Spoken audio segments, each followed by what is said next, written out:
Bugün Beyləqan rayonunun Aşağı Çəmənli kəndində duyğulu, bir o qədər də qürur verici anlar yaşanır.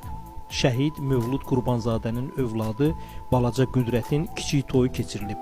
Atasını erkən yaşda itirən bu körpə bugün kənd cəmaatının, doğmaların və şəhid ailələrinin diqqət mərkəzindədir. Hər kəsin dilində bir dua, bir arzu var. Atasız böyüsə də atasının adını uca tutan mərd və vətənpərvər bir gənc kimi boya başa çatsın. Mənim üçün ağır olduğu qədər də, yəni ürəkdən də olmasa da, yəni sinəmdə sanki bir Mövludun qarşısında bir yüngüllük hiss edirəm. Yəni onun eləmədiyin mən eləməyə çalışıram. Ona qismət olmayanı Mənə qismət olduğu üçün Allahıma şükür edirəm. Şükür edirəm ki, övladımın arzusunu həyata keçirməyə çalışıram. Allah canınızı sağ eləsin. Allah köməyiniz olsun. Arzusunda olanlara da Allah qismət eləsin.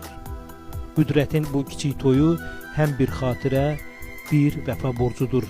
Atasının qürurla qoruduğu vətəndə bugün onun övladı sevinç içində böyüyür. Şəhid Mövlud Qurbanzadənin ailəsi üçün bugün həm qürur, həm də kədər dolu gündür. Yerdə qalanlar üçün yaşamaq lazımdır. Yerdə qalan Mövludun özündən sonra övladı qalıb.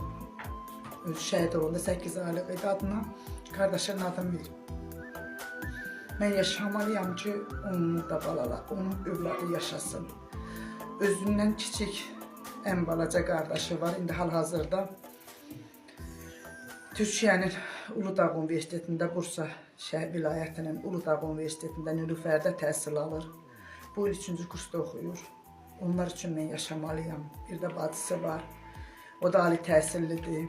İqtisadiyyat Universitetini bitirib. 2 övladı var. Hal-hazırda Bakı şəhərində yaşayır. Onlar üçün yaşamalıyam. Atasının yeri boş olsa da ruhu bu evin, bu məclisin üzərindədir.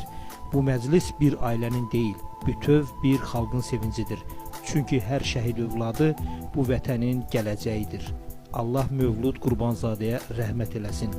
Övladına uzun ömür, işıqlı gələcək nəsib etsin.